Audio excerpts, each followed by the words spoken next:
کا سہارا بنا جائے، غریبوں کا سہارا بنا جائے۔ اس طریقے سے آپ علیہ السلام نے کام کرنا شروع کیا اور اللہ کا پیغام لوگوں کو سنایا۔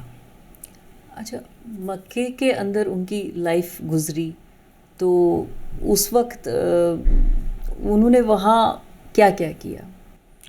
مکہ مکرمہ کے اندر آپ علیہ السلام نے ان پر طرح طرح کے ظلم، کیسی زندگی انہوں نے وہاں گزاری؟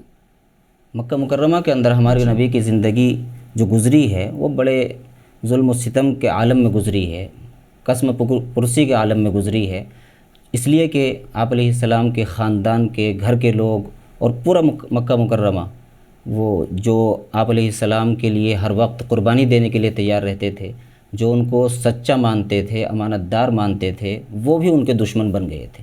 خود ہمارے نبی کے چچا وہ آپ علیہ السلام کے جانی دشمن بن گئے تھے۔ تو اس طرح سے بڑے دشمنی کے ماحول میں آپ علیہ السلام نے وہاں مکہ مکرمہ میں وقت گزارا، لیکن اللہ تعالیٰ کے پیغام کو انسانیت تک پہنچانے کے لیے ہر وقت جو ہے کوشش کرتے رہے۔ اس کے بعد جب وہ مدینہ گئے، جب مکہ مکرمہ میں 10 سال گزر گئے، 10 سال کے بعد اللہ کی طرف سے ان کو حکم ملا کہ آپ یہاں سے ہجرت کر کے چلے جائیں مدینہ منورہ، تو آپ علیہ السلام وہاں سے ہجرت کر کے مدینہ منورہ پہنچ گئے۔ اس وقت آپ علیہ السلام کی عمر 50 سال ہو چکی تھی۔ جی، تو اب ہم جانیں گے کہ انہوں نے اس طرح کی زندگی گزاری، تو اس سے ہم انسانوں کو کیا سبق ملتا ہے، خاص کر کے آج کی دنیا میں؟ آج کی دنیا میں اگر ہم آج کی دنیا میں کیا، جب سے یہ دنیا بنی ہے اور جب تک یہ دنیا رہے گی، اس وقت تک ہمارے نبی کی زندگی سے ہمیں جو پیغام ملتا ہے وہ یہ ہے کہ ہم کسی کے لیے برا نہ چاہیں، سب کے لیے ہمارے دل میں جگہ ہونی چاہیے، جیسا کہ ہمارے نبی نے اپنے دشمنوں سے بھی بدلہ نہیں لیا ہے بلکہ دشمنوں کو بھی معاف کیا ہے۔ تو یہی ان کو بھی اپنایا ہے، ان کو بھی اپنے گلے لگایا ہے اور ان کی دشمنی کو معاف کر دیا ہے، بڑے بڑے دشمنوں کو معاف کر دیا ہے، نفرت کو ختم کیا ہے، بھائی چارے کو عام کیا ہے، محبتوں کو عام کیا ہے، نفرتوں کو ختم کیا ہے۔ تو اسی طریقے سے ہمیں بھی ان کی سیرت سے یہی پیغام ملتا ہے کہ ہم اپنے اندر بھی اس طرح کے جذبات پیدا کریں تاکہ ہمارے درمیان میں جو توڑ ہے وہ توڑ ختم ہو اور جوڑ پیدا ہو جائے اور ہم انسانیت کے لیے جینے والے بن جائیں۔ جوڑنے کا سبق ان سے ملا۔ تو ان کی ڈیتھ کے بارے میں بتائیے کہ کب ہوئی، اس وقت ان کی ایج کیا تھی؟ ہمارے نبی جب 63 سال کے ہو گئے تو 63 سال کی عمر میں آپ علیہ السلام اللہ تعالیٰ کی طرف سے ان کو بلایا گیا اور ہمارے نبی 63 سال کی عمر میں اس دنیا سے پردہ فرما گئے۔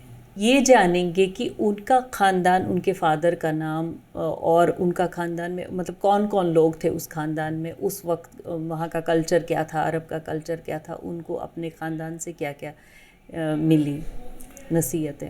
خاندان کے تعلق سے اگر بات کی جائے تو ہمارے نبی عرب کے سب سے بڑے خاندان سے تعلق رکھتے ہیں، جو اس وقت سب سے محترم، معزز اور مکرم سمجھا جاتا تھا، قریش خاندان سے۔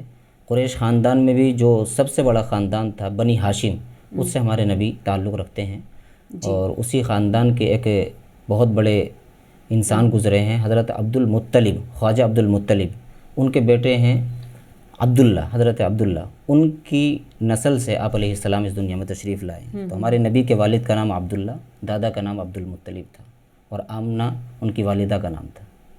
اور ان کی حیات شریک جو تھی، ان کی حیات شریک، ان کا جن سے نکاح ہوا، وہ حضرت جو پہلی حیات شریک بنی ہیں وہ حضرت خدیجہ الکبریٰ رضی اللہ عنہا ہیں۔ ان کا نام حضرت خدیجہ تھا۔ جی۔ تو جو آپ نے یہ 5 چیزیں ہمیں بتائیں، ان کا ٹرانسلیشن؟ یہ جو پانچ آیتیں نازل ہوئی تھیں، پہلی آیت ہے اقرأ بسم ربک الذی خلق، اس رب کا نام لے کر آپ پڑھیے جس نے آپ کو پیدا کیا ہے۔ بالکل۔ خلق الانسان من علق، اس نے انسان کو جمے ہوئے خون سے پیدا کیا ہے۔ اقرأ وربک الاکرم، اس رب کا نام لے کر آپ پڑھیے جو بہت ہی مکرم اور محترم ہے۔ الذی علم بالقلم، جس نے انسان کو قلم کے ذریعے سے لکھنا پڑھنا سکھایا۔ علم الانسان ما لم یعلم، اور انسان کو وہ تمام چیزیں سکھائیں جو وہ نہیں جانتا تھا۔ 12 ربیع کے دن جو جلوس نکلتا ہے، یہ نوجوان جلوس نکالتے ہیں، بائکس پہ گھومتے ہیں، مطلب بہت حد سے زیادہ وہ جلوس بڑا ہوتا ہے، ان کو آپ کیا میسیج دینا چاہیں گے معروف صاحب؟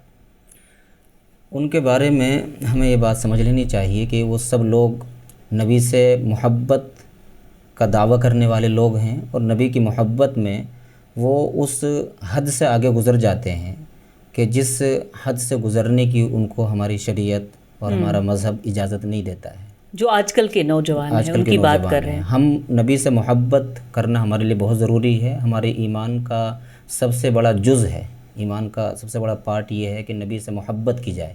اگر نبی سے کسی کے دل میں محبت نہیں ہے تو وہ صحیح معنی میں ایمان والا کہلائے جانے کا بھی مستحق نہیں ہے۔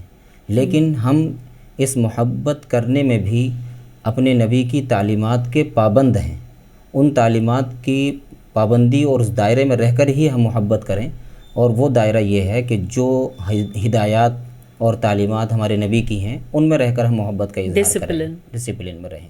تو اس طرح سے جو آج کل یہ سب دیکھنے کو ملتا ہے، ڈی جے باجے، گانے بجانے اور جلوس، موبائل اور بائکنگ اور اسٹنٹ وغیرہ، یہ سب جو ہے کوئی مذہب اس طریقے سے اجازت نہیں دیتا، ویڈیوز بنانا، تو یہ سب محبت کرنے والے تو ہیں، لیکن یہ محبت میں اپنی پسند اور اپنی مرضی کو انہوں نے جو ہے محبت سمجھ لیا ہے، حالانکہ محبت حقیقت میں وہ ہے کہ جو ہمارے نبی کی پسند کے مطابق ہو، ہمارے نبی کی مرضی کے مطابق ہو، جیسی کہ محبت صحابہ کرام نے کی ہے، صحابہ کے دور میں، تابعین کے دور میں، تبع تابعین کے دور میں۔ غرض یہ کہ 600 سال تک ہمارے نبی کے بعد 600 سال تک اس طرح کے جلوس دیکھنے کو نہیں ملتے تھے، اس کے بعد سے یہ سلسلہ شروع ہوا، اور آج اس نے محبت کے نام پر کچھ دوسری شکل لے لی ہے۔ تو اس کی جو ہے اصلاح کی ضرورت ہے کہ اس طرح سے بجائے اس کے کہ ہم محبت میں سچے ثابت ہوں، بلکہ ہماری بدنامی ہوتی ہے اور مذہب اسلام رسوا ہوتا ہے، اور نبی کے نام پر ایک طرح سے جو ہے ان کا مذاق اڑایا جاتا ہے۔ تو اس طرح سے جو ہے ہمیں ان چیزوں سے بچنے کی ضرورت ہے۔ تو آپ ان نوجوانوں کو یہی میسیج دینا چاہتے ہیں؟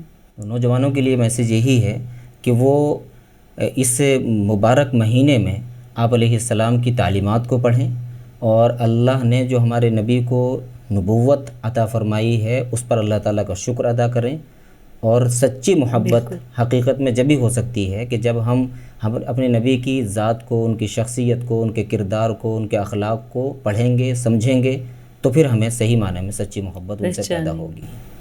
بہت بہت شکریہ، بہت بہت شکریہ، بہت شکریہ۔